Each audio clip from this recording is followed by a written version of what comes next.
자, 이번 섹션에서는 지난 시간에 했던 상수, 계수, 재차, 이계, 사냥, 미분 방정식의 대표적인 예를 들고자 합니다. 예에 의해서 여러 가지 풀어보는 겁니다. 기계 분야니까 우리는 질량, 영수철 문제를 가지고 오고요. 저기 전자계 통해서는 우리 전류 문제를 다루겠죠. 해서 2.4절에 질량, 용수철 시스템이 되겠습니다. 본격적으로 문제 풀기 전에 상수, 계수, 여기 칠판이 아니라서 쓰면서 하지 않지만, 말로 설명드리면, 상수, 계수, 재차, 선형 방정식, 그러면 우리가 그 해가 익스포넨셜 함수가 될 것이다. 그래서 익스포넨셜 람다 x라고 가정을 해서 특성 방정식을 구하자면 특성 방정식을 구하고 특성 방정식이 서로 다른 실근을 가지면은 기저의 두 개 그냥 바로 구하는 거고 중근을 가지면은 계수 내림에 의해서 구한 하나의 기저와 거기에다가 x를 곱한 기저를 사용해서 문제를 풀게 되죠.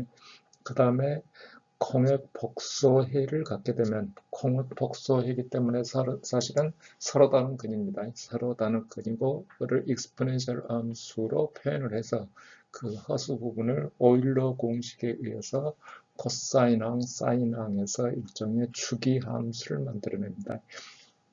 이 세 가지 케이스를 전부 포함하는 게 방금 여기에 지금 띄워놓고 있는 질량과 영수철 시스템이 되겠습니다. 질량과 영수철 시스템.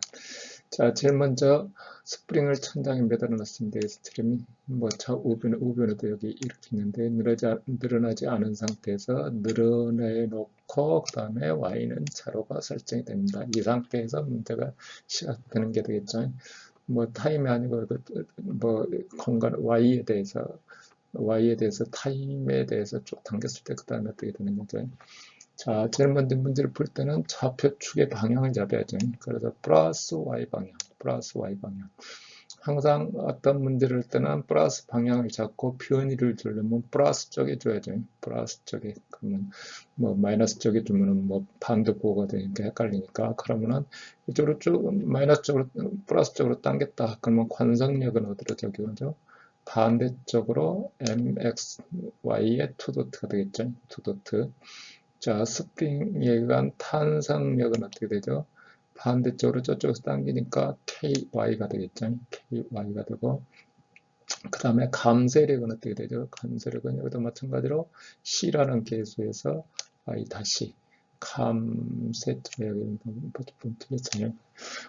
매번 여기 틀린 거를 전부 수정해서 재놓고 하기가 좀 어려워요. 일주일 동안에 녹음해야 될 양이 너무 많아가지고. 자, 해서 합의주면 그만 세 개를 다 합하면 어떻게 되죠?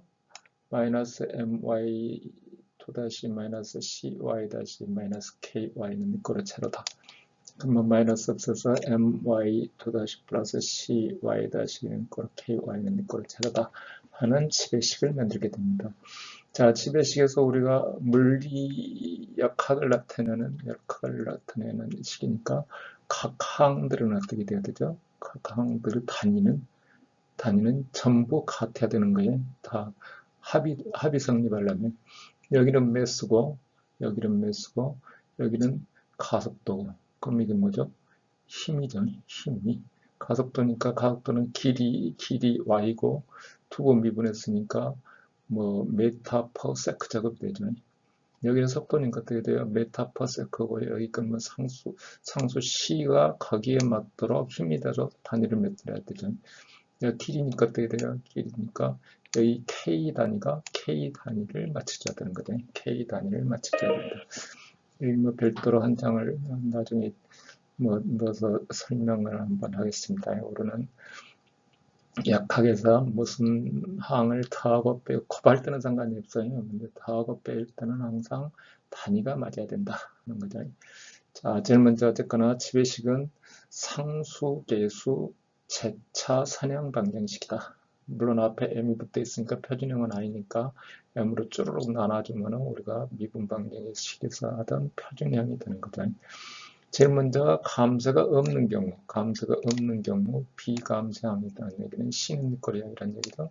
그러면 my2 플러스 ky는 니꼬리양이 되고 이 상태 그대로 놓고 해도 되고 우리가 표준형으로 바꿔서 y2 다시 플러스 m분의 ky는 니꼬리 제로다. 그러면 상수계수니까 상수계수이므로 우리는 뭐라 한다? y는 exponential 람다 t를 가야 한다. 그러면 두 번 미분해주면 어떻게 되죠? 지수에 있는 람다 제곱이 나와서 exponential 람다 x잖아요. 그래서 특성 방정식을 만든다. 특성 방정식을 만들었더니 람다 제곱 플러스 m분의 k는 니꼬로 0이다. 근데 m분의 k는 둘 다 양수기 때문에 양의 값을 갖죠. 그래서 람다는 반대쪽으로 넘어가서 여기처럼 플러스 마이너스 i의 오메가 제로. 오메가 제로는 루트 m분의 k라는 해를 얻게 됩니다. 자, 우리 이런 뭐 수학 시간에 하니까 뭐 스프링 문제 이런 거에 대해서 자세히 설명을 하지 않습니다. 그런데 항상 저희 출발할 때는 완전히 평행 상태가 된 상태에서 출발하는 거예요. 평행 상태 된 상태에서. 그리고 항상 플러스 쪽으로 병이 졌을 때 어느 쪽으로 힘이 어떻게 받는가를 봐야 되는 겁니다. 자, 다음 페이지 넘어가세요. 자, 이 식의 일반에는 어떻게 되죠? 일반에는 yt는 니꼴 a의 코사인 오메가 제로 t 플러스 b의 사인 오메가 제로에서 초기 조건과 그 다음에 초기 이 위치 y 제로 위치죠. 그 다음에 y 다시 위치에 있어서 두 조건에 의해서 a, b를 구하면 되죠. a, b를 구한다. 이때 오메가 제로를 우리는 고유 주파수라고 그래요. 오메가 제로로 있을 때도 주파수라고 그래요. 주파수라고 하는데 우리는 거기다 표현해서 라디안으로 표시되니까 라디안 주파수라고 그래요. 우리 보통 주파수 그러면 F0는 2파이로 나눠준 거. 2파이로 나눠져서 헤르츠, 초당 몇 헤르츠냐. 여기다 고유 주파수로 한다. 맞아요. 고유 주파수로 한다. 그림이 여기만 생략됐는데요. 어쨌거나 이런 상태가 될 수가 있고요. 뒤쪽에 가면 같은 그림이 있습니다. 근데 일반식을 다시 보면은, 일반식을 다시 파뮬레이션하면 어떻게 되냐면, 일반식은 저기 A, B를 가지고 그 루트를 이렇게 써보면 이렇게 됩니다. 그러면 삼각형으로 따지면 밑변이 A고, 높이가 B고, 빗변이 루트 A제곱, B제곱 되죠. 그러면 세 변수 간의 관계는 사이에 대리라는 각을 갖게 되죠. 대리라는 각을 갖게 된다. 탄젠트 대를 내주면, 여기처럼 탄젠트 대를 내주면 A분의 B가 되는 거죠. 그러면 C로 묶어내서 저 원래 있던 일식을 C로 묶어내면 다음 같이 되죠. C로 묶어내서 분모에 C 들어가고 분모자에 A 들어가고 분모에 C 들어가고 분모자에 B 들어가고 곧 앞에 항은 이 항은 뭐가 되죠? 이 항은 코사인 델타죠. 코사인 델타. 여기는 뭐가 되죠? 사인 델타. 그래서 식을 풀었으면 C는 코사인 델타의 코사인 오메가 제로 t 플러스 사인 델타의 사인 오메가 제로 t. 이 식을 어떻게 표현하려고 그러냐면 우리가 지난 시간에 이런 걸 배웠어요. 익스포넨셜 알파 i하고 익스포넨셜 베이타 i를 더해주면 지수를 합해놨기 때문에 코사인 알파 플러스 베타 플러스 i의 사인 알파 플러스 베타고 허수를 곱해주면은 자, 관계식이 어떤 관계식이 있었냐면 자, 마이너스가 들어가는 관계식이 있어요. 그러면 여기를 사이가 마이너스가 들어갑니다. 그래서 대를 마이너스로 넣어주면 코사인 대는 우함수니까 마이너스 코사인 대는 같죠. 그러니까 코사인 마이너스 대리고 코사인 오메가 될 t고 사인은 마이너스 보가 되니까 얘가 마이너스가 되죠. 사인 마이너스 대리고 사인 오메가 될 t고 그거는 식을 합해놨더니 C의 코사인 오메가 제로 t의 마이너스 대리다. 이 함수가 어떤 걸 나타내는가를 뒤에 그림에서 다시 한번 설명을 하겠습니다. 자, 우선 오일러 공식에 의해서 exponential 알파 i 베타 a 수식이 어떻게 되는가를 한번 훑어봅니다. 자, 쪼로 해주면 어떻게 돼요? 코사인 알파에다가 i 사인 알파죠. 코사인 베타에다가 i 사인 베타죠. 두 개를 곱해주면 코사인 곱해서 코사인 알파에 코사인 베타고 허수고 곱해주면 여기 마이너스가 붙죠. 사인 알파에 사인 베타고 뒤쪽은 어떻게 되죠? 코사인 알파의 사인 베타고 사인 알파의 코사인 베타고 그러면 여기는 코사인 알파 플러스 베타고 여기는 사인 알파 플러스 베타고 이런 오일로 공식을 이용해서 상부함수 관계를 한번 뽑아보는 거죠. 그럼 뭐 yt는 있고로 c의 코사인 오메가 제곱 t라는 건 뭐냐? 자, 대를 0이라 그랬을 때 대를 0이라 그러면 그냥 코사인 오메가 제로니까 이렇게 되죠. 이렇게 코사인 오메가 제로고 자, 대이 어떤 값 대를 갖는다. 대를 갖는다 그러면 대를 0을 기준으로 해서 어떻게 되겠어요? t는 네 거로 대를 0일 때 t는 네 거로 제로일 때 최대값 갖는 자리죠. 그 다음에 t는 네 거로 제로를 넣어주면 마이너스 대인 게 아니라 대를 이렇게 묶어내야 돼요. 그래서 오메가 제로분의 델 마이너스 자리에 오메가 제로분의 델 오메가 제로분의 델 탭에 있던 값이 자 값이 그러니까 본래 여기 있던 값이 x제로에 와 있는 거죠. 이렇게 좌표축이 어떻게 되냐면 마이너스 쪽으로 본래 있던 그림에서 좌표축이 마이너스 쪽으로 허수 쪽으로 이만큼 이동이 간다. 이만큼 이동이 간다고 생각하면 돼요. 그러면은 마이너스 오메가 제로분의 델만큼 좌표축이 이동해 간다고 생각하면은 뭐 좌표 변환이든 좌표축 변환에 해당하는 내용이 되겠습니다. 자, 해서 이런 자 감소가 없을 때 시스템이고 그럼 항상 무한 진동을 하는 거죠. 스프링만 가지고 있습니다. 이번에는 감소가 있을 때 감소했다는 얘기는 cy 다시 하는 거죠. cy 다시 특성식은 어떻게 되냐면 람다 제곱 플러스 뒤에 보면 m분의 c의 람다가 붙고 m분의 k는 거로 제가 되고 해는 어떻게 되냐면 뭐 마이너스 알파에다 플러스 마이너스 베타 알파는 뭐 저 가운데 a 값은 마이너스 2분의 a 뭐 a니까 알파는 이거를 2m분의 c가 되겠죠.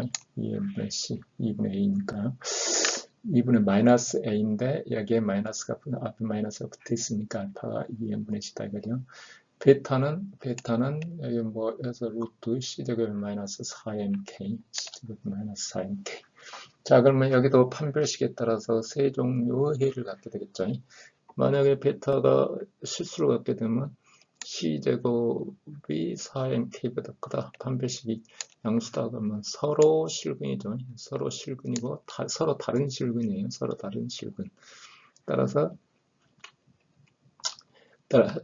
두 개는 어떻게 돼요? 일반에는 여기서처럼 알파 마이너스 베타고 알파 플러스 베타고 근데 항상 플러스